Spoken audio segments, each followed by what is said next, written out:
Você já sentiu a dor mais profunda sendo causada pela pessoa que cresceu ao seu lado? Aquela que compartilhou cada canto da sua infância, mas que se tornou o seu maior tormento. Hoje à noite, vou revelar uma história que vai doer no seu coração, uma história de ciúmes, traição e uma vingança tão feroz que destruiu nossa família para sempre. Lembro-me das noites em que minha irmã Diane e eu, de mãos dadas, acreditávamos que nada no mundo poderia nos separar. Mas tudo mudou quando percebi que aquele brilho nos olhos dela não era apenas inocência, era a faísca que queimava os sonhos que eu guardava para mim. Vi meu amor verdadeiro segurar a mão dela na frente da minha família. E naquele instante, entendi que o lar que eu conhecia estava desmoronando. Esta não é apenas uma história sobre irmãs, é a jornada de uma garota que precisou se tornar uma tempestade para proteger o que restava de si mesma. Quando o silêncio se tornou uma sentença e o perdão um fardo impossível, decidi que a vingança seria o meu único caminho. E você? O que faria se o seu próprio sangue fosse o algoz do seu coração? Ficaria em silêncio, sofrendo, ou lutaria para reescrever seu destino? Custe o que custar. Antes de começarmos, conte para nós nos comentários de qual cidade em Portugal você está nos assistindo. Aproveite o vídeo. Quando penso nos dias dourados da minha infância, tudo parece envolto numa névoa brilhante, o cheiro do pão fresco nas manhãs de domingo, as gargalhadas ecoando pelo quintal e o abraço caloroso da família reunida ao redor da mesa. Foi naquele pequeno vilarejo do interior onde cada vizinho sabia o nome dos meus avós que eu e Diane crescemos de mãos dadas, descobrindo um mundo entre aventuras e segredos partilhados sob lençóis. À luz da lanterna, Diane era a luz da casa. Todos diziam isso. Os olhos dela tinham aquele brilho que parava qualquer conversa. E o sorriso era praticamente uma senha para abrir portas e corações. Eu, ao lado dela, era apenas a sombra, a irmã mais velha, a amiga leal, sempre pronta para defender e dividir tudo, inclusive meus sonhos mais suaves. Lembro de uma tarde chuvosa, quando o nosso cachorro, Faísca, fugiu para o bosque durante uma tempestade. Corremos juntas, enlameadas, gritando pelo nome dele até a voz falhar. No momento em que Diane tropeçou, caindo de joelhos na terra molhada, sentei ao lado dela e, entre lágrimas e risos, prometemos nunca abandonar uma à outra. Não importava o que acontecesse. Mas quem podia prever como a vida se diverte em testar promessas de crianças inocentes? Com o passar dos anos, pequenas fissuras começaram a aparecer no que parecia ser a muralha impenetrável do nosso amor de irmãs.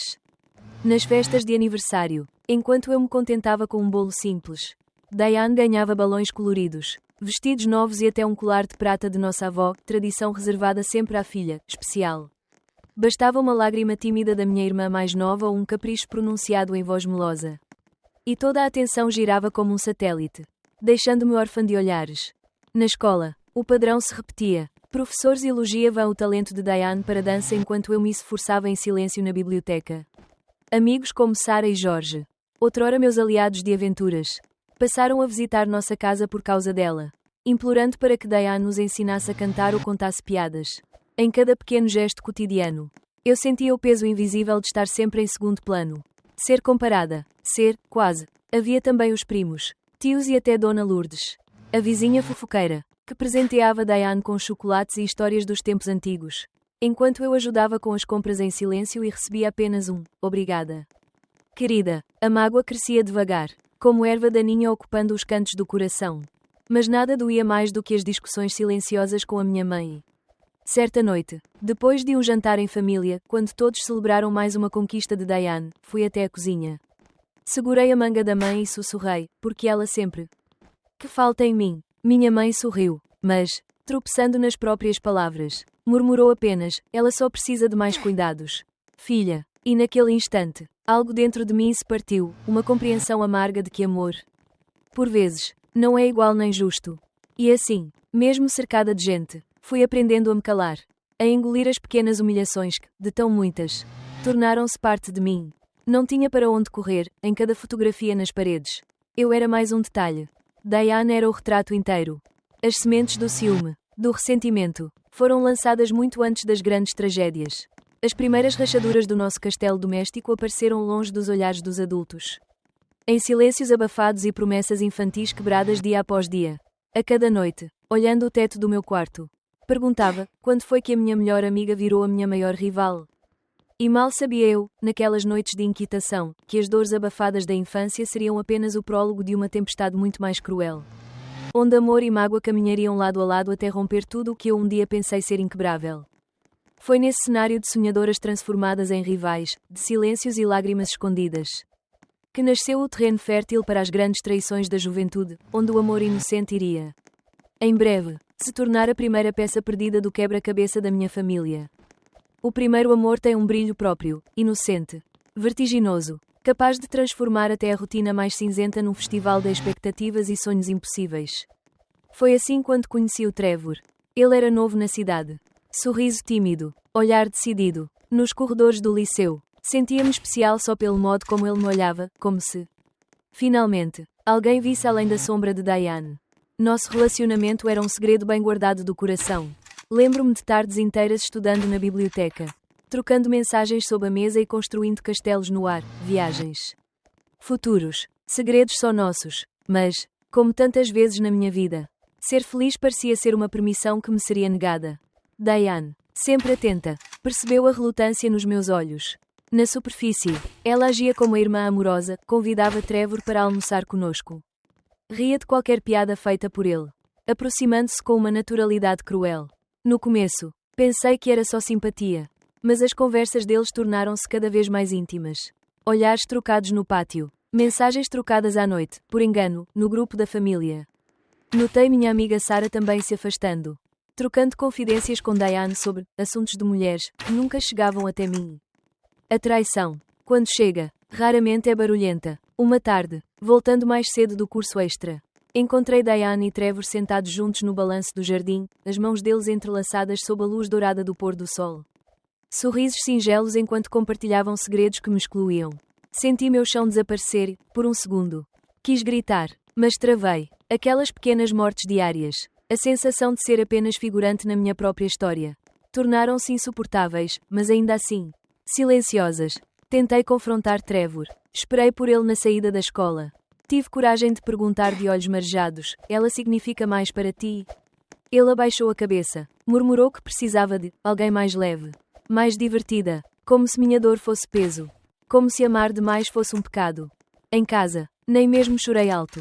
Escrevi dezenas de mensagens para Sarah e Jorge, mas nenhum deles respondeu. Minha mãe, distraída, elogiava mais uma conquista de Diane. Vês? Ela une as pessoas. Ouvia tudo da escada, engolindo lágrimas, sentindo vergonha de ser sempre a peça fora do lugar. À noite, Diane batia à minha porta. Oferecia um chocolate. Fica bem. Mana, o mundo está cheio de amores. Mas nos olhos dela, havia apenas triunfo. A mágoa se espalhou de forma lenta mas constante. Nos corredores da escola, amigos antigos se afastaram. Até Faísca, meu fiel cachorro, passou a dormir mais no quarto de Diane. Meu pai, ocupado com trabalho, notava o silêncio, mas preferia ignorar os sinais. O tempo mata devagar os sonhos que não podem florescer. Vi a efervescência do primeiro amor ruir. Vi confiança se transformar em cinismo e qualquer gesto de afeto parecer suspeito. Aquela traição não era apenas um fim, era o marco zero de quem eu me tornaria. Uma mulher desconfiada, por vezes amarga, alguém que engolia as palavras para não ser ferida outra vez. E foi num desses vácuos de solidão, enquanto olhava Diane exibir mais um namorado novo na varanda cheia de amigos, que percebi que cada traição silenciosa construía os degraus para um abismo maior. Não havia espaço para inocência, apenas para sobrevivência. Foi assim, marcada por perdas e desilusões, que compreendi que dentro de uma casa aparentemente perfeita, já cresciam as raízes de uma família trincada e que, para sobreviver, seria preciso enfrentar não só Diane, mas toda a nossa família.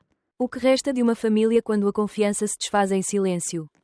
Por fora, éramos o retrato clássico, jantares em grandes mesas de madeira, risos forçados nos almoços de domingo, retratos na parede escondendo rachaduras cada vez mais profundas. Mas por dentro, as fissuras se multiplicavam, talvez invisíveis a quem não quisesse ver a dor, mas impossíveis de ignorar para quem as carregava no peito. Lembro do último Natal em que tentei reunir todos sem mascarar as feridas. Minha mãe, sempre impecável, circulava pela sala como anfitriã perfeita, enchendo o copo de vinho de Diane, elogiando o novo namorado dela. Eu, sentada num canto, sentia o mundo se fechar, cada gargalhada era uma punhalada. Por que não tenta ser mais como sua irmã? Sussurrou Dona Margarida, a tia sempre indiscreta, talvez sem perceber que essas palavras eram o eco da minha solidão. Meu pai, cansado, já não fazia mais tentativas de harmonia. Ausentava-se cada vez mais. chegando tarde do trabalho, fingindo ler jornal enquanto evitava o olhar de todos.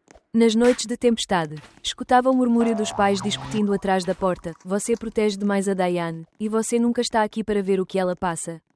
Essas brigas, antes ocasionais, tornaram-se a trilha sonora fria da minha adolescência. Os amigos de infância, um a um, foram se afastando. Sarah, outrora inseparável, agora passava os dias ao telefone com Diane, combinando festas de que eu nunca participava. Até nas reuniões de família. As piadas eram sempre internas, eu era aquela que não sabia do segredo.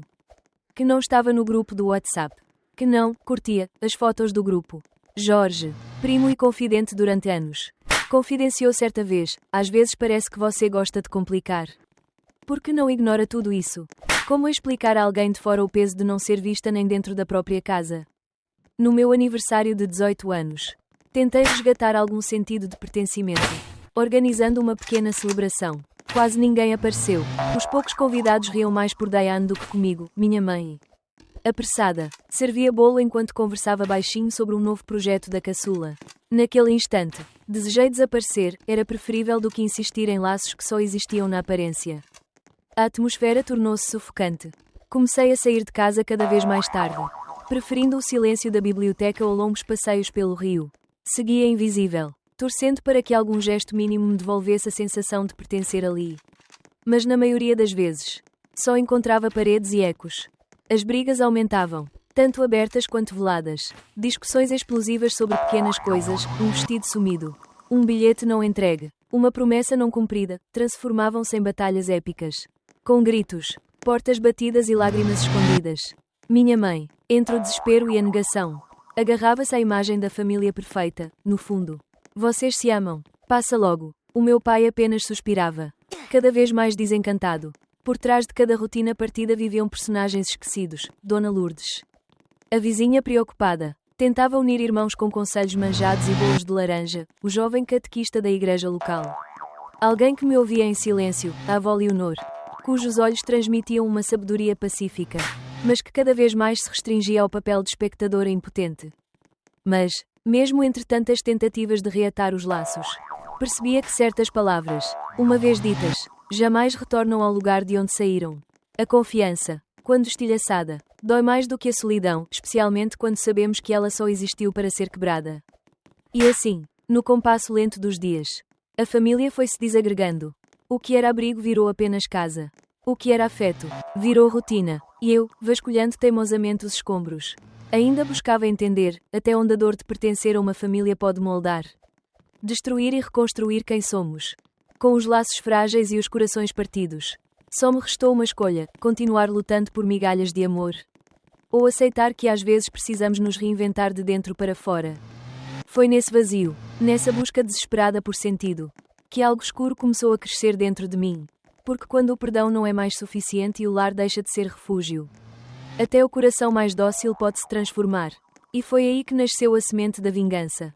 Há um momento na vida em que o coração, cansado de colecionar feridas, deixa de acreditar no poder curativo do perdão. Cheguei a esse ponto após tantas tentativas frustradas de reconstruir os cacos da minha dignidade, e cada gesto de reconciliação era recebido com indiferença. Como se minha dor fosse apenas capricho. Mas o que acontece dentro de alguém que se recusa a aceitar ser sempre o sacrifício? Nasce algo escuro, uma necessidade quase física de justiça, ou pelo menos de retaliação. Foi numa madrugada silenciosa, depois de mais uma discussão familiar onde minha voz foi abafada pela defesa inflexível de Diane, que percebi minha última esperança morrer ali. Senti a urgência de tomar as rédeas do roteiro da minha vida, de virar a página mesmo que com as mãos sujas de sentimentos proibidos. E foi nesse limiar entre o amor esgotado e o ódio latente que conheci Júlia. Minha última confidente. Ela era a única que via as sombras no fundo dos meus olhos e não julgava meus piores pensamentos. Pelo contrário. Apenas perguntava: até onde você está disposta a ir? Nossa amizade, há tempos alicerçada na empatia, transformou-se em uma aliança estratégica. Júlia me ajudou a planejar cada detalhe do que seria meu desabafo silencioso contra Diane. Passávamos horas tramando como inverter o jogo, criando identidades falsas em redes sociais, simulando mensagens aparentemente inocentes. O objetivo era criar o cenário perfeito para que Diane experimentasse, nem que fosse por um segundo, a sensação de perder tudo o que sempre lhe foi dado de graça. A peça central do plano era Vincent Romano.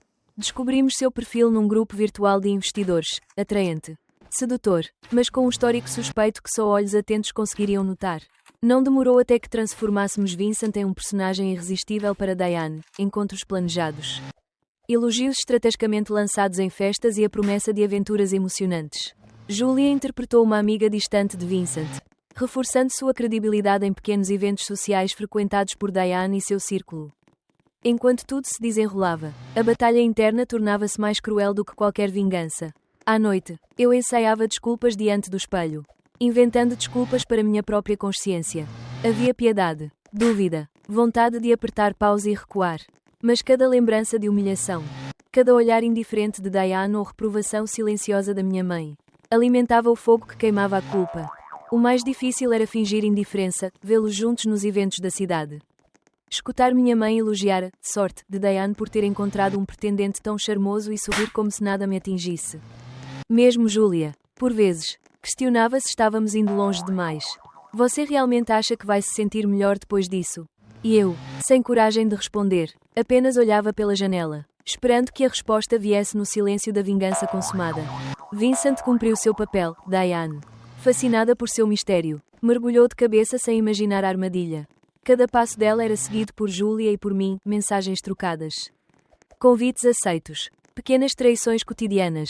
O ciclo finalmente se invertia, e pela primeira vez eu via Diane hesitar. Insegura, à mercê do desconhecido. Só que a fronteira entre justiça e destruição é fina como a linha de uma navalha. Percebi, cada vez mais aflita, que talvez estivesse sacrificando o pouco de humanidade que me restava para sentir um gosto breve de poder. Sentia falta até dos dias de dor. Porque pelo menos, ali, eu ainda sabia quem era. E assim, no ápice desse jogo mortal, aguardei o momento em que minha vingança deixasse de ser apenas um plano e se tornasse a sentença final para todos nós. Mal sabia eu que, quando o castelo ruísse, os escombros não escolheriam apenas um culpado. O que veio a seguir não foi libertação, foi o verdadeiro colapso. Onde cada máscara se quebrou e a nossa família afundou no caos que ninguém mais podia negar. Há momentos em que o silêncio explode, e tudo aquilo que foi escondido, abafado por anos, vem à tona como um maremoto devastador. Foi assim que o nosso castelo de aparências enfim desmoronou, arrastando cada membro da família para o fundo do abismo que, aos poucos, todos nós ajudamos a cavar. Com o desenrolar do plano, Diane mergulhou numa espiral de deslumbramento e desconfiança. Vincent, o homem criado para ser seu príncipe, tornou-se rapidamente o arquiteto das suas maiores quedas. Logo começaram as ligações estranhas, cobranças de dívidas inesperadas, rumores pelas ruas do bairro. Vi, em primeira mão, quando Diane recebeu a primeira notificação judicial, o rosto antes tão seguro agora manchado de lágrimas e aquilo. Ao contrário do que imaginei, não me trouxe paz. Dentro de mim, a vitória tinha gosto amargo. Os dias seguintes foram um borrão de escândalos. Mãe, entre soluços, tentava proteger Diane dos jornalistas, pai batia portas. Culpando a todos e ninguém, Julia evitava minha casa, saturada do peso dos nossos segredos. A avó Leonor rezava baixinho no quarto, aflita pelo sofrimento das netas.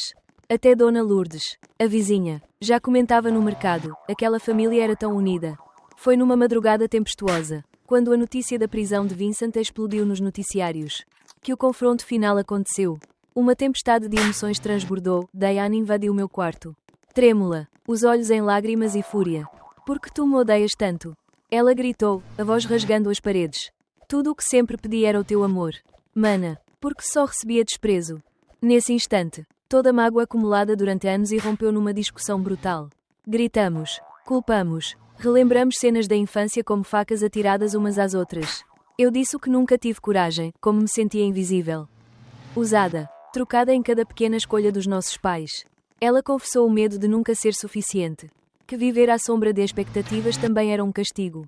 Em minutos, quebramos não só retratos antigos e lembranças empoeiradas, mas também a última ilusão de que um dia seríamos aquela família perfeita. No auge do desespero, enquanto lágrimas escorriam e o mundo lá fora parecia não importar, vi a pequena Diane, não mais a rival, mas a minha irmã, perdida, tão vulnerável quanto eu. Ficamos abraçadas, chorando as dores antigas e as feridas novas. Nem a melhor reconciliação poderia consertar tudo. Mas naquele abraço, reconheci pela primeira vez que, no fundo, o que restava era a humanidade despedaçada de quem tentou amar, mesmo errando todos os caminhos. Os dias que se seguiram foram de escombros. A família rompeu de vez, mãe mudou-se para a casa da tia Margarida, pai quase não era visto, eu e Diane. Cada uma em sua solidão. Tentávamos recolher os cacos do que restava, dignidade, orgulho, saudade. Amigos se afastaram, vizinhos cochichavam, e, no fundo dos meus pensamentos, restava apenas uma pergunta: valeu a pena? Foi da ruína total, de noites insones e pequenos gestos de redenção, que nasceu uma nova busca. Como, depois de tanto destruir, ainda se pode recomeçar o caminho doloroso de cura e esperança, onde cicatrizes não desaparecem, mas transformam quem somos para sempre. Quando o pó finalmente assentou, tudo o que restou foi o silêncio, um silêncio pesado, que ecoava nos cantos da casa antes tão cheia de vozes e sonhos. A destruição não se limitou às paredes rachadas ou aos retratos caídos, ela se instalou de vez nos corações despedaçados que sobreviviam entre os escombros. Após o confronto, as culpas se espalharam como brasas incandescentes. Minha mãe, que sempre tentou ser o centro firme da família, foi tomada pela vergonha e tristeza, afastou-se dos antigos círculos. Raramente atendia o telefone, incapaz de perdoar a si mesma pelo papel que desempenhou, ou deixou de desempenhar. Meu pai, silenciado entre arrependimento e orgulho ferido, tornou-se apenas uma sombra esvaída, sua presença era sentida só no ranger da porta ou no tilintar das chaves na madrugada. Eu fui engolida por uma tempestade de emoções contraditórias, entre o alívio pesaroso do desabafo e um peso quase insuportável de arrependimento. As noites eram longas, povoadas por perguntas sem resposta. Teria valido a pena? Poderia ter salvado minha irmã de si mesma, e a mim, se tivesse escolhido outro caminho. Foi nesse período que busquei abrigo na terapia, tentando destrinchar nós antigos, tentando me perdoar por ser humana demais para não errar. Comecei a escrever cartas, algumas para Diane, nunca enviadas, outras para mim mesma, de uma criança ferida para uma mulher cansada. Diane, por sua vez, desapareceu do convívio familiar. Soube, através de Júlia e dos boatos da vizinhança, que ela arrumou um emprego modesto numa pequena cafetaria na outra ponta da cidade. Paguei para vereador, um dia, no final de uma tarde chuvosa, e encontrei-a, de avental, franzindo a testa perto da máquina de café enquanto fazia de tudo para se esconder do mundo. Ela não me viu, ou fingiu não ver, mas percebi que a dor também a havia mudado. O brilho arrogante se foi, restando só vulnerabilidade. Em suas costas pesavam também memórias e saudades. Nesse fluxo de perda, encontrei inesperados lampejos de esperança. Pequenos gestos, uma mensagem de Júlia perguntando se eu queria caminhadas ao pôr do sol, Dona Lourdes. A vizinha, trazendo fatias de bolo, como antigamente, uma carta sem assinatura. Com as palavras, ainda tento, deixada discretamente na caixa do correio, reconheci a caligrafia trêmula de Diane. A avó Leonor, que sobreviveu a muitos invernos, me ofereceu finalmente um conselho sereno: filha, às vezes, para florescer, o sol precisa arder primeiro. Não tente apagar com pressa aquilo que só o tempo cura. Pela primeira vez, aceitei chorar no seu colo, ali, nos seus braços frágeis. Senti que talvez o amor, mesmo ferido, mesmo fragmentado, ainda tivesse algum poder de cura. Esse processo de reconstrução foi lento, não houve viradas grandiosas. Reconciliações instantâneas. Cada encontro era inseguro, pontuado por silêncios e olhares cheios de antigas mágoas. Houve dias ruins, em que pensei nunca mais ser capaz de olhar Diane nos olhos, mas houve também tardes em que, sentadas no mesmo café, nos permitimos lembrar dos momentos felizes, das promessas infantis, e foi nesses instantes de humanidade compartilhada, trêmula, que a vida começou a ganhar novos contornos. O que restou dessa experiência? Cicatrizes, sim, mas também esqueletos de pontos possíveis. Aprendi que o perdão, antes de ser um presente ao outro, é um bálsamo para nossas próprias feridas. Que recomeçar não é esquecer, mas integrar a dor à narrativa, deixando que ela nos transforme. Hoje, olhando para o passado, vejo não só as ruínas, mas a possibilidade teimosa da reconstrução. Sei que nunca seremos a família perfeita dos álbuns antigos, mas talvez, nas falhas e nas marcas, resida a verdade e a beleza do que somos. Talvez este seja o começo de um novo capítulo, para mim. Para Diane. Para todos que já se encontraram entre cinzas e buscaram, em meio a tanta dor, um motivo para recomeçar. E você, já teve de reconstruir sua vida depois do caos? Deixe nos comentários o que fez a diferença para si. Sua história pode, como a minha, ser o primeiro passo para a cura de alguém. Muito obrigado por dedicar seu tempo para assistir ao vídeo de hoje. Eu realmente valorizo cada minuto que você passa aqui, ouvindo essa história tão especial. Se o conteúdo tocou seu coração ou foi útil para você, por favor, deixe seu like como forma de apoio. E não esqueça de compartilhar com seus amigos e familiares para que essa mensagem possa alcançar mais pessoas. Também peço que se inscreva no canal para não perder nenhuma novidade e histórias reais que ainda virão. Seus comentários e sugestões são muito importantes para mim, eles são o que me motiva a melhorar cada vez mais e ajudar a construir uma comunidade forte e verdadeira. Mais uma vez, muito obrigado, e até nosso próximo vídeo.